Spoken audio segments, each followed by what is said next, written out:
If you're wondering about what's changing with the PMP exam in 2026, whether you should take the exam now or wait until July 2026, this video will help you make a clear and informed decision. In this video, I'll talk about what is going to change in terms of PMP exam, the content. I'll break down what's actually changing and what's not changing and how to decide based on your situation. So let's get to it. What is actually happening with the PMP exam? Well, the exam content has been same since January 2021, and it is going to change July 2026. The exam content is going to be relatively different than the current exam content. Second, the PMBOK, the Project Management Body of Knowledge 8th edition, is coming out on January 13th of this year. But the e-version has already been released in the PMI website, so if you are a member, you can log in and will be able to download the PMBOK 8th edition for free. All right, so what does that mean? So basically it means that with the release of PMBOK 8, the exam content is going to change in July, but in April of 2026, the exam content outline is going to come out, which means that is going to help you understand what are the differences. What are the changes that are coming up for the PMP exam? I've read through the PMI.org website and watched and read experts' content on the subject and gathered the following comparison chart. Basically, I compared the current PMP exam and the changes that are coming up with the new exam. First, let's take a look at the current PMP exam, which runs through June 30th of 2026.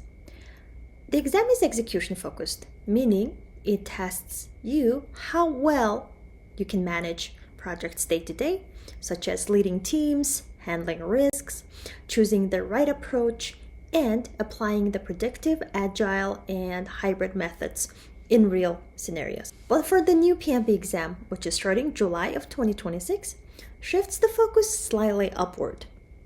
The exam is still going to test the core project management skills, but this time they're going to place a lot more effort on the business value, strategy, outcomes, and there will be more approaches of modern practice such as AI and sustainability.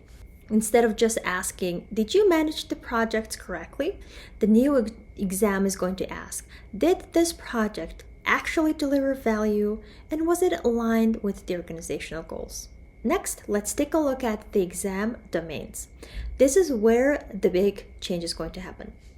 On the current exam, there are 3 domains: people, processes, and business environment. Approximately 42% of the questions focus on people, 50% on process, and 8% on business environment.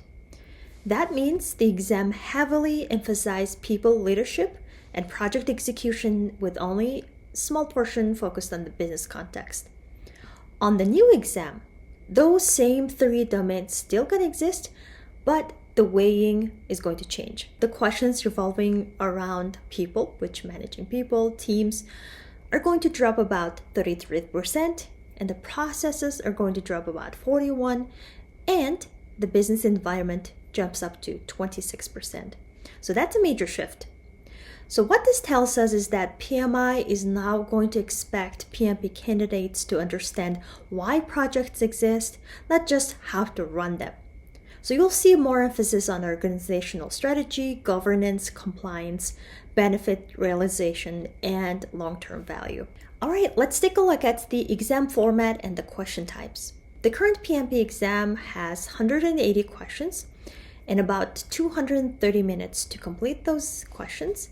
And they're mostly scenario-based, multiple choices with some drag and drop and matching questions. It's challenging, but very familiar if you've used the standard PMP prep materials. But for the new PMP exam, there's going to be around 185 questions to complete them in 240 minutes. And there are going to be more case-based questions like tied to one scenario, asking multiple questions around that scenario, and more interpretation of charts, dashboards, and project artifacts. So in other words, the questions are more integrated and less isolated. You're expected to analyze information, make judgment calls, and think through consequences, not just pick the textbook the right answer. Alright, lastly, let's take a look at the eligibility requirements. Good news here is that the eligibility requirements are mostly going to stay the same. Both the current and the new PMP exam still are going to require the same educational and experience criteria and 35 hours of project management education. So what's going to change slightly is that they're expanding the experience look-back period to 10 years, which is making it easier for people who has older project management experience to qualify for the exam. It used to be 8, now it is going to be 10 years.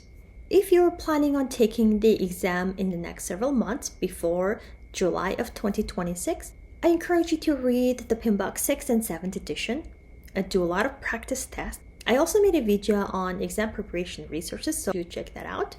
So what is the bottom line? Whether you should take the exam now or wait until the July 2026? Well, first of all, if you've already started preparing for the exam and you've read PMP 6th or 7th edition, I would encourage you to take the exam before June 30th of this year, because the current exam content has already been established well. There are a lot of research done and a lot of resources are out there available. But if you're curious to see what is the new exam content is going to be, then after July of 2026 is a good idea. With that, you obviously will have the PMP 8th edition, which is slightly different. Content-wise, it has changed a little bit. The structure is relatively different than the previous versions.